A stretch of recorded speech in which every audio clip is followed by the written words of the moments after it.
the project director for the Creative Content Exchange, which we'll call CCE a lot. That's what the CCE is. Justin?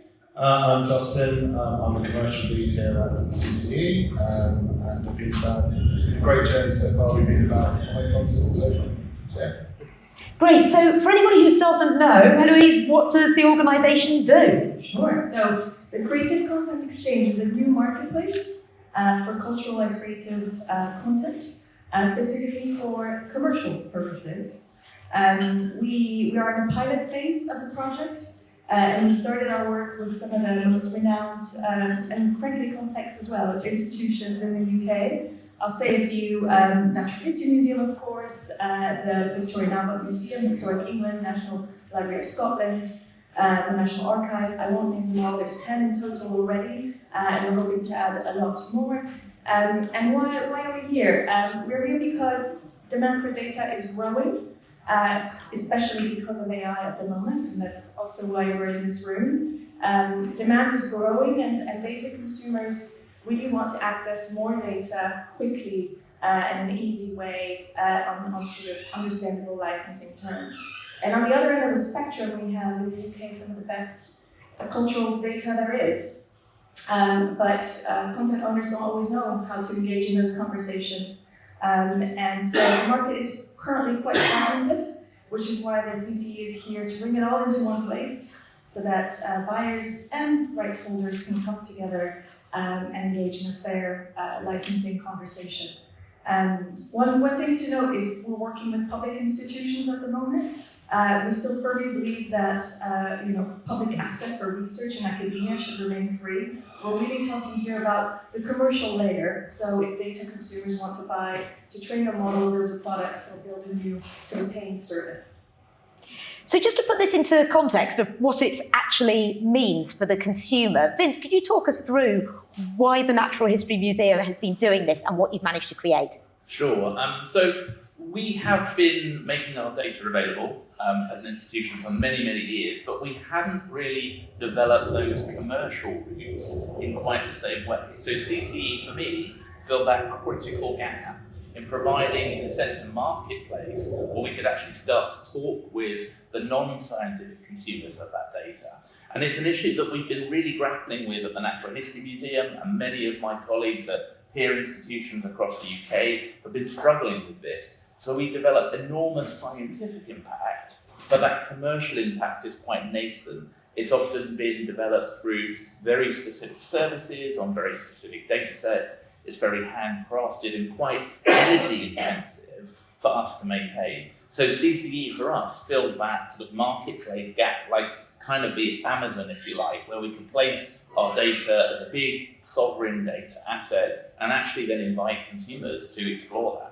So we're talking about data a lot. What does that mean specifically? What is it that people are going to find out about, see or learn? An enormous range, everything you can imagine, and then a little bit more, frankly. So in the case of the Natural History Museum, the biggest data assets we have are obviously about the collections and what we've made digitally accessible already. So we have a collection of about 80 million in the NHM. In the UK writ large, there's probably about 140 million, but only a small portion of those collections are digitally accessible. And it's essentially things like the metadata around what's in the collection, where it was from, who collected it, when it was collected, and of course the image assets as well. But sometimes it's not just about our physical collection, it's also about things like our literature collection. So we have been busy digitizing the enormous corpus of knowledge around the natural world that have been published in scientific literature. We have a project called the Biodiversity Heritage Library, which has been doing that. So there are now 60 million pages out of a corpus of what we think is probably about 300 million, because obviously it's quite a lot of work doing that digitization. And that literature asset is there alongside things like our, the OCR text from that and various ways with which consumers can get into that text and then start to explore it. So this is a combination of visitors to the museum can get deeper data, that metadata that you talked about, giving a bit more deep information, but then also people who aren't visiting the museum can get so much of that data remotely. You're opening this up to a lot more people.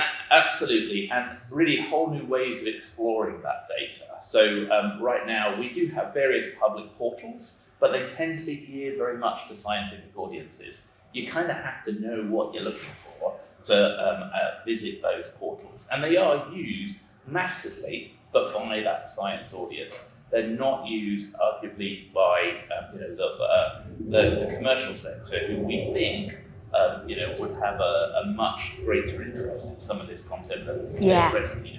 So Justin, you are dealing with a huge amount of data for companies here. Do they know what data they want to be using and how they want it to share with people and what the end goal is? Does that change throughout the process? How do you approach all of that? I mean, that's a great question, and it's a difficult one to ask, really, because one of the challenges is about understanding what the data needs are. And I will flip between data and content, because I personally have spent 20 years calling it content, and then suddenly now it's called data. So forgive me for that. But, so it's a really difficult one, because traditionally, if I was going out and engaging with a client, I'd want to understand what their content needs are. So I'd look at the industry, I'd look at what they do, I'd develop that relationship with them. And I get to an understanding of my collection and how it can sort and help them achieve what they need to do. Good examples of education publishing. If I was dealing with person, I know that an educational publisher, I know that I follow the curriculum, I know that I've got science content, therefore I could probably have a good guess on what their content needs are. Same with news, they'll need sport, political, etc. With AI companies, the challenge here is that they need content at such a speed.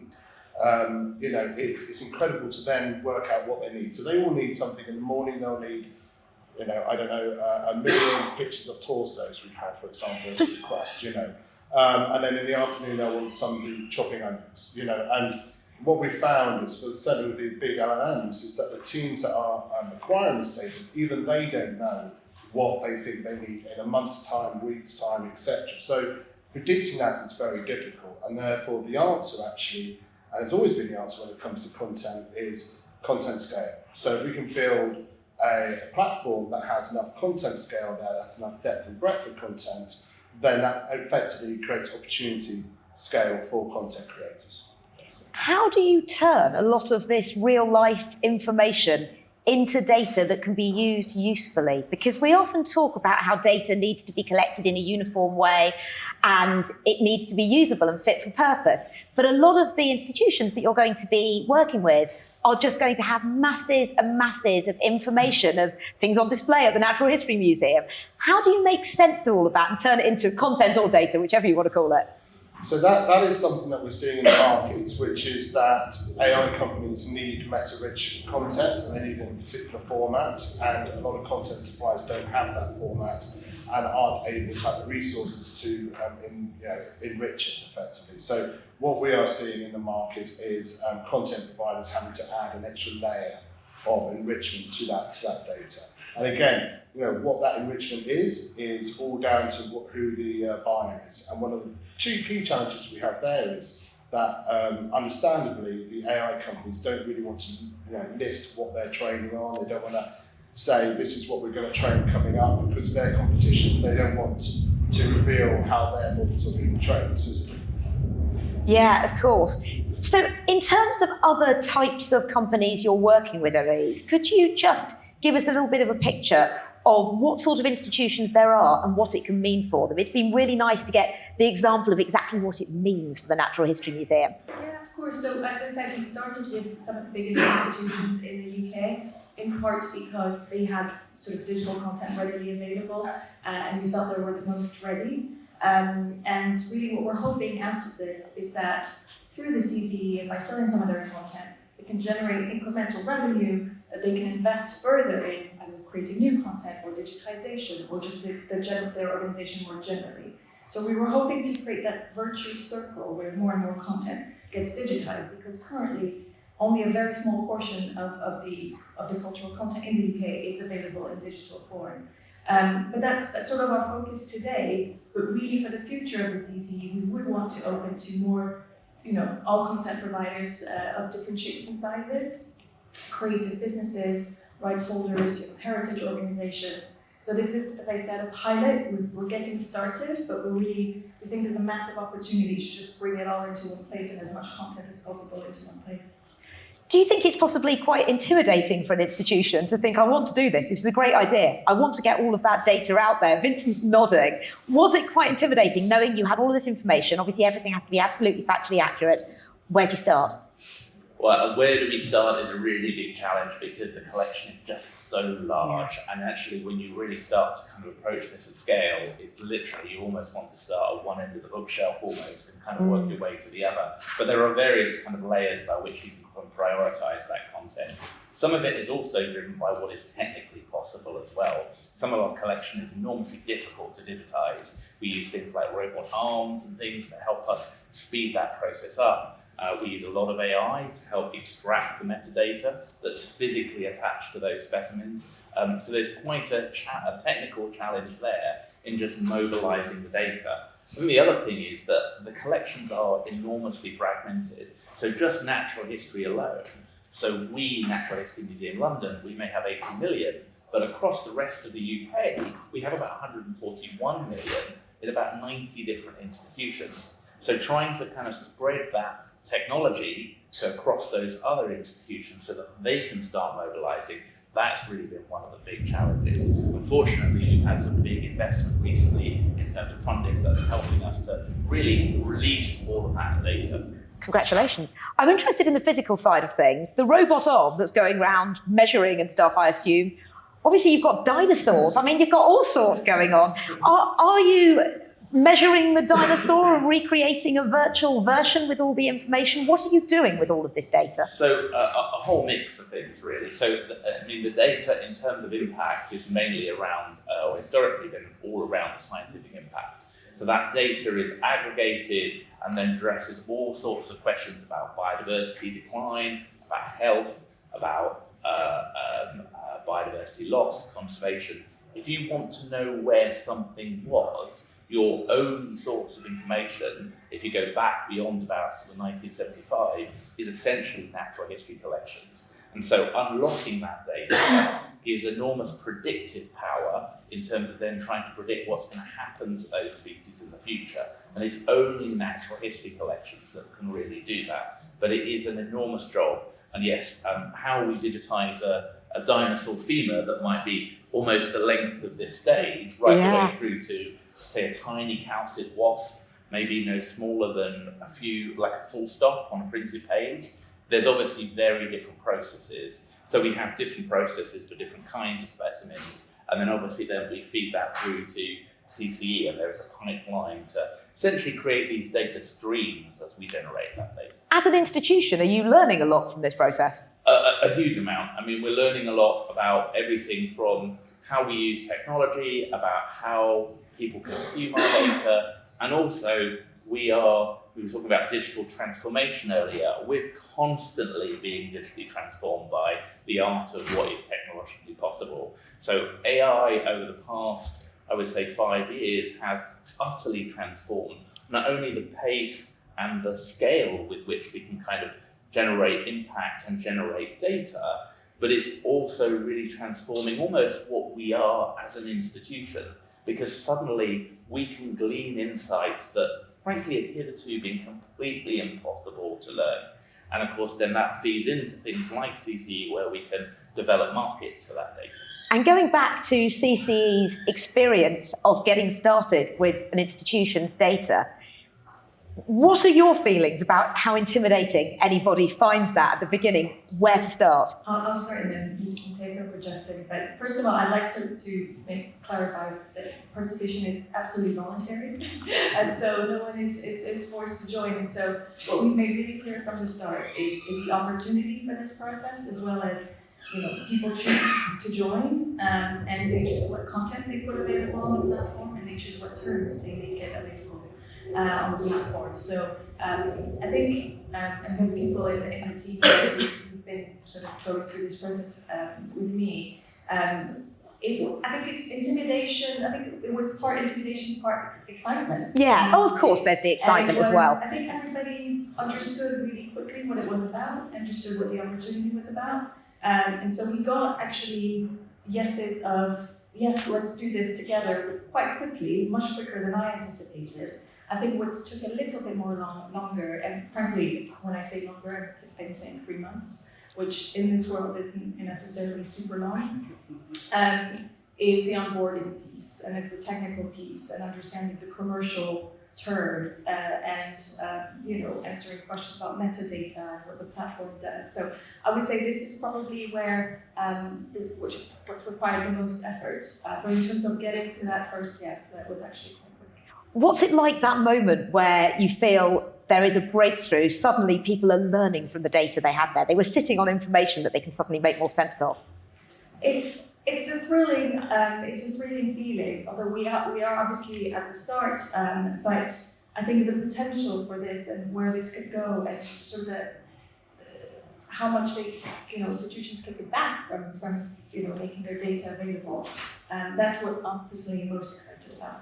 How would you describe what the possibility is for various institutions, for what they can gain from doing this in the short term and the long term? Well, yeah, the industry, the sector, the cultural sector, is not having an easy time right now. And there are challenges across the board in resources, capacity, just general, even just visitor levels since COVID have not been the same, apart from the Natural History Museum. And so, museums and the cultural sector is looking for more revenue, they're looking for more opportunities. AI is disrupting all of it, so it's a massive time of uncertainty. And so, hopefully, our project comes with a light at the end of the tunnel to say, give this a try and put your data live with us and try and reach more customers, frankly, with hopefully a lower effort than they would have to go one by one looking for buyers. We just don't have the capacity to do that right now. Mm-hmm. So going with us hopefully brings that all together in one place as a shop window, essentially. Justin, if someone comes to you really excited about what they think is useful data to share, is it always the right data, or do you sometimes have to dig around a bit to help them find what is more useful? I think, as my previous point, we don't really know what they need. So for me, all content's useful. I think the key one is what that content, how ready that content is for AI. So, in terms of the rights, do they wholly own that content? Is there any third-party content in there? They have to understand about that content and about that rights and whether or not they can actually enter into a licensing agreement with an AI company. So I think that's a real sort of critical part of it. In terms of what we know works, again, in my experience, I've seen all types of content being sold for many different reasons, and content's a very subjective and emotional thing, right? Historically, you look at a piece of content, somebody might be saying, well, that person's happy, another person might say that person's content, another person might say. So it's very difficult, and that actually brings me on to a slightly different topic around the value side of content, which is, a content owner will be looking at their content and they will have a value on it. They'll say, this is how much I believe the value of that content is, from a monetary point, from an emotional point, etc. And one thing that's been super interesting in this journey that we've experienced is understanding that value from an AI company's point of view. And an AI company gave me a really good analogy, which I'll say to here, which is, they approached their Hollywood movie company. They wanted a clip of Jim Carrey in the kitchen, cooking in the kitchen, flipping some pancakes, basically. And that movie company wanted quite a lot of money for the content. And the AI company was saying, well, look, the challenge we have there is we didn't care if it was a Hollywood movie. We didn't care if it was Jim Carrey. We didn't care if it was high res or anything like that. We just wanted him flipping the pancake. And we want 1,000 hours of people flipping pancakes. And there lies one of the challenges around content value and people's perceptions. And then that brings on another challenges around price. If you're having to consume thousands of hours of that content, people flipping pancakes, then the price per hour drops rapidly. And that's one of the challenges that the CCE's got to try to find that fair value exchange. Because, if you're an individual contributor, for example, a content creator, it just doesn't work for you. So that's something that we're absolutely looking at. And how have you found response so far from tech companies, from cultural institutions to what you've been creating? Really good. I think from the tech companies, they've been very, very well engaged. I think UKAI House has really helped us in that, but other places. So they've been very engaged, and I think they're wanting to do more licensing because they realise that quality content actually affects their products. You know, if once you ingest some content into these machines, if it's bad quality content, it can affect the algorithms, and that's when you get hallucinations, which you've probably all heard of, and you get the outputs that's not desirable. So they know they need to have good quality content. So they've been very engaged. I think the creative industry has been a bit more guarded, if I'm honest, and I can understand that. You know, I always say with licensing, there's nothing different between licensing to an AI company than licensing to a TV program or anything like that. It's always done on trust. The challenge here is that the AI company will want a hell of a lot of content, so that's a lot of trust you need to give it, and there's been some bad actors in the past. So that trust needs building, and hopefully the CCE will help build that trust between the two industries. Are you unique in what you're doing here? I think for cultural and data, AI, I think we are. I don't know any other UK-based company that is looking to create a fair market place for data to be sold to companies that are looking to use it for AI use. So I personally don't know of another one. So taking us back to this point on fairness, first of all, you mentioned licensing quite a few times. How straightforward is licensing? It's very straightforward. It's as simple as that. There's no difference in licensing for a piece of content for a TV program than it is for AI. In terms of the principle is you have a license agreement, you have clear grants of rights, you have clear grants of restrictions, you have a time period in there that you can use the content, and then you have various clauses, you know, indemnity, warranties, etc. So that's absolutely fine. I think the challenge there is understanding what rights you need. And what we've done here at the CCE is that we've come and spoken to the content providers, we've spoken to the AI providers, and we've created a layman's term, if you like, of what rights you need for each piece of software, if you like. So fine-tuning, RAG, pre-training, etc. And we've sort of gridded those out, so anybody can just look into there and go, I get it. And then we've worked with a external law firm to put it into legal writing, if you like. And then we've shared that across both industries, and we've come to an agreement where the key rights are there. You're always going to negotiate your piece of content, your rights separately, but the key ones are there, basically, and that helps with the facilitation of making that deal faster and quicker. This is a really refreshing conversation because I think we go back a few years and it just feels like we were all over the place with rights data, what we were using, and it was, are we just going to be having another Napster moment that we could have predicted and could have prevented? So it's really great to have this conversation with a company that is doing this and is doing this right. How do you feel that the industry surrounding you is? I'd be interested in all of your perspectives on this, because clearly you're doing everything in a really legitimate and useful way.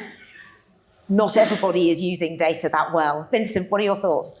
Well, I mean, there are lots of bad actors out there, and those bad actors are actually costing us because they're basically mining those public portals, and we're having to spend, frankly, a fortune defending against that mining. And that is really getting in the way of those legitimate users of the data. So for me, CCE is helping to provide a kind of legitimate route by where those organisations can access the data without harming those scientific users. I would say we're not there yet, though. Certainly looking at the statistics on our data portals that are publicly available right now, that is still a big challenge for us. What are your thoughts, Heloise?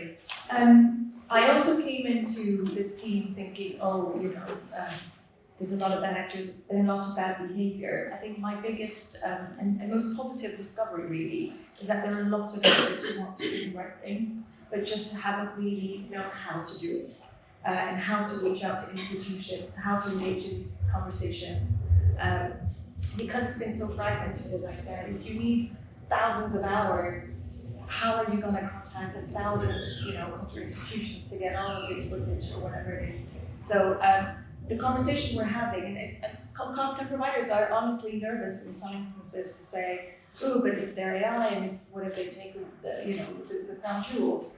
if they come to the CCEs because they want to license responsibly, otherwise, there are means out there to take what you want to take. So there is already that sort of warm lead of they want to engage, they want to be respectful, they want to make sure that in 5-10 years, if the legislation were to change, they've done everything properly. And so, yeah, generally, I think the sort of conversations have been very positive for me in that sense, and I think we can start modeling that behaviour more and more. And this is early days, really, for all of this. It's just the start. So when you look ahead to the future, Vincent, how do you think about what you're going to add and how you're going to expand an already huge digital collection? Yeah, so for us, we have a number of other types of media that are not exposed on CCE yet, but we'd love to get there. So we have enormous volumes of 3D content, for example, which are at the moment in various, again, more scientific repositories. So exposing that 3D content, I think, is going to be potentially really valuable. Another data set that we have is our audio content. So you wouldn't think the Natural History Museum would have much in the way of audio, but actually we have enormous audio collections of soundscapes and also very specific recordings of a variety of insects and a variety of birds. Again, really useful for AI in terms of training models to aid in identification. So there's all sorts of kind of monitoring tools that one can start to build around that. So yeah, so one of our main goals is to try and expose that additional content to CCE so that others can start to use that. Right now, who can access any of this and how? In many cases, you really can only access some of those resources by basically getting in touch with us, by literally emailing us. So some of them are plugged into our data portals, some are not. This is really about trying to democratize that access, but also do that in a fair way. And I mean fair in the sense that it's equitable to all the stakeholders of this. Yeah, and that's something really interesting. And also, the topic that is the subject line of this conversation is fairness and is bringing this information to everyone. And clearly it's just the start here. So the fact that a lot of that information is just sitting there, but not yet that easy to get hold of or know it exists, I guess is just part of the journey. You will eventually democratise that. And how do you at CCE see this in terms of democratising cultural experience, information, giving truth to people, the right information, not just leaving people to dig around? So I think, I think one of the key sort of aspects of that is, that sort of trust, that transparency, that governance. You asked us, earlier where is it developing, how is AI developing, etc., and how these marketplaces will look. And I think that the market is developing at the end of the day, and what's happening with that is that people are realizing, investors are realizing, look, I'm investing all this money to AI. I don't want, I want that company to have good governance. I want that company that I'm invested in to have the correct rights, so I don't lose my money basically on it. You're seeing the court cases in America play out, and they're getting fatigued, these kind of companies. So they are now looking to have a place where they can get good data, that's got good governance, that's got good background, so it's got good metadata. That means that they can get on with doing what they want to do, which is create good AI models. And how do you approach things like the rights, usage, ongoing training of the model for the longer term? So that's, again, for me, I always try to reframe with content owners. So a good couple of examples here is that, a lot of content owners are very nervous about not being able to remove content from learning large language models. And the way I reframe that is I say, well, again, it's a trust aspect here, because, if I was to license a piece of content to a movie or to friends back in the day, I wouldn't expect them to then delete that. Can't go and delete, can't go and ask 20th Century Fox, could you go and delete that piece of content that you licensed and put in their film? So I think that's the same principle in terms of when you license content to AI. You've got to accept the fact that they're not going to be able to unlearn it.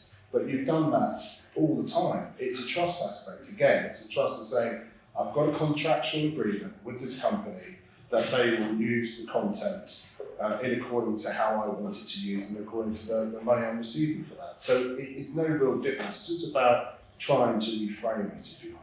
Do you think that AI and what it can do with that content and data changes its value?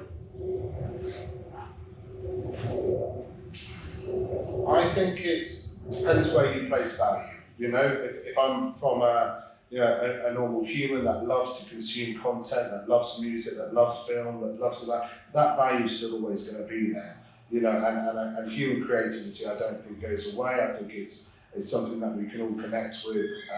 You know, for the large language models, for me, I see it's an opportunity for the creative industry. I see it's an opportunity to be able to develop their stories, develop great content in along with the human element, human input.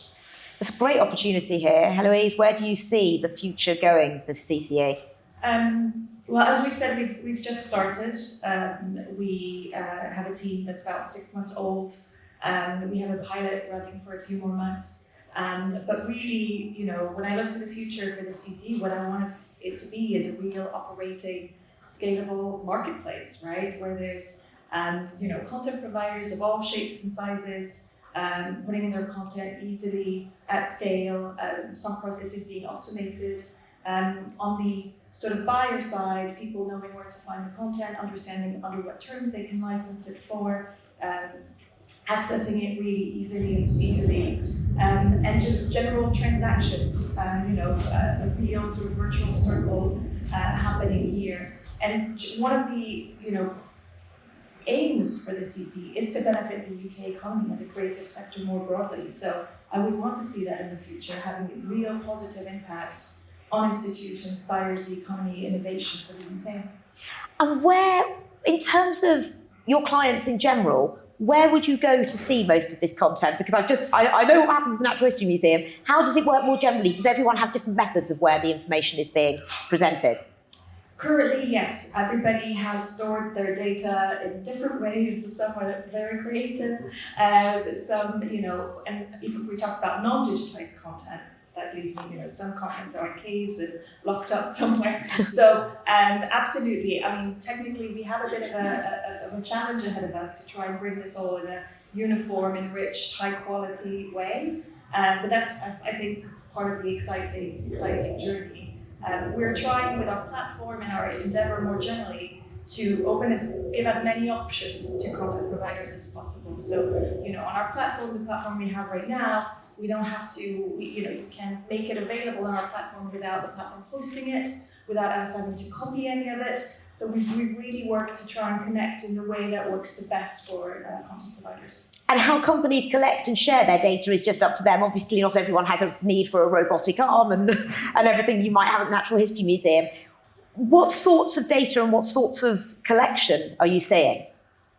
So again, it's very early days, and what we're seeing right now is access to very, very specific, as Justin was just saying, use cases. But really, there is no sort of, you know, best-selling items or any of that, because really everything is really specific and fine-tuned. And so the needs are so varied that we can't really, and it's interesting because in a way, I've worked in marketplaces before, and this is not the trend that you usually see in the marketplace, where usually there's items in high demand and etc. For this specifically, we're going to have to think about how do we deal with demand that is hard to predict.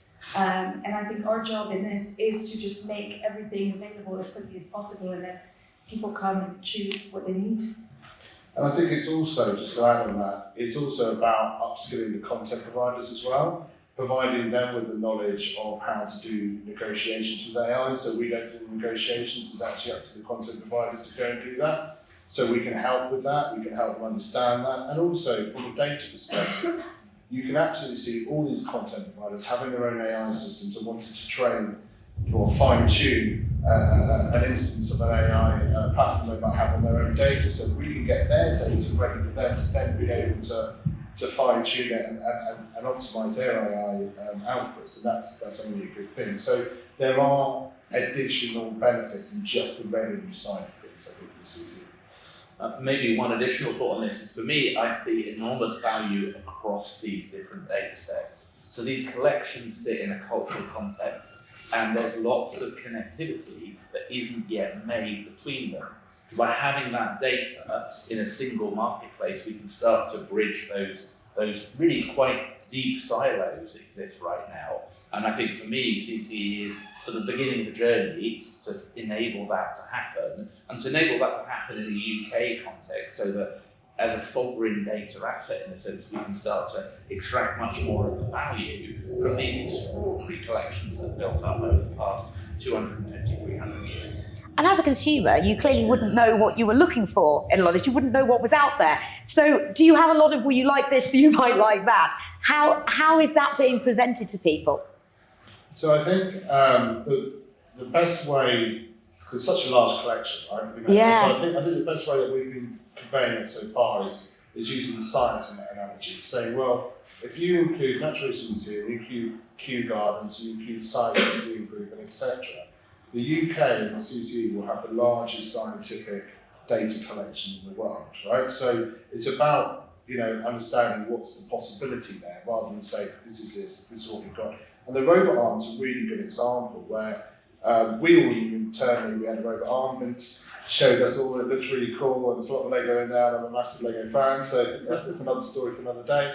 But you know what, once we briefly mentioned it to one of the AI companies that we had robotic arm in there, they were like, oh great, do you know what we need? We need somebody to put a camera on top of that robotic arm and just to film thousands of hours of it doing. That's what we need. So even though we hadn't surfaced that piece of content, what we've learned is that we need to be able to not only surface the content that we have, but the capabilities that the content provider can go off and do. And that feedback is immensely valuable to us. Not only does it influence our priorities in terms of what we digitise, but also when we're making these really big interventions like massive collections digitisation, if we know certain formats are needed, and we had an inquiry, for example, about making sure high dynamic range was included with some of our images, that then influences what we do. And since we can really only afford to do these interventions once, knowing now is immensely valuable. And I think we've got to bring that story out actually as part of the CCE value, because that feedback is extraordinarily valuable. Yeah, very much so. Is there anything else that you've discovered along the way that you now realise is worth sharing with all clients? Well, we discovered we could build a platform in 3 months, so that's very good. It's pretty impressive. No, I think it's such an immature market at the moment, and it is maturing. It will get there. I liken it a bit to the internet, really, with content. When you had the internet started, one of the challenges there is that everybody needed actually more content than they needed before, because they had their print publications, and they also then needed this thing called a website. They didn't want to pay for the content on the website. They wanted to pay reduce amounts of it. They weren't really making money over this thing over here. So the reality of it is that a lot more people wanted a lot more content, and they wanted to pay less for it, effectively. But over time, that market got bottomed out. The print went away a bit, prices went up a bit more for content, and it sorted itself out. And I see the same for AI, is that eventually that market will mature, people will get comfortable with the prices that they're charging for their content, and there will be some standardisation around pricing and around rights. It's just going to take time for people to get comfortable with it. Yeah, I can see that, and really appreciating the value from every perspective. I think as a consumer, also for the company in terms of what they're going to learn from correlations between different things, putting all that data together. I don't want to put you on the spot here, but are there any examples of anything that has been discovered by pulling all of that data into one place, or is it just too early to actually do that? We certainly have lots of it. So in a CCE context, it is a bit too early yet. But from previous work that we've done, we certainly have lots of examples where discoveries happen through that integration of data. And also sometimes discoveries happen just simply by sort of being forced to digitize this stuff at pace. I've literally sort of been doing VIP visits to our digitisation facility, and right in front of me, a sort of a discovery was made where there was a curious specimen that we didn't know about. We realised it was collected by Richard Owen. Richard Owen is the founder of the Natural History Museum, famous for inventing the concept coming up with the name dinosaurs. And lo and behold, it turned out there was a whole entomological collection that he had, which we didn't know we had in the museum.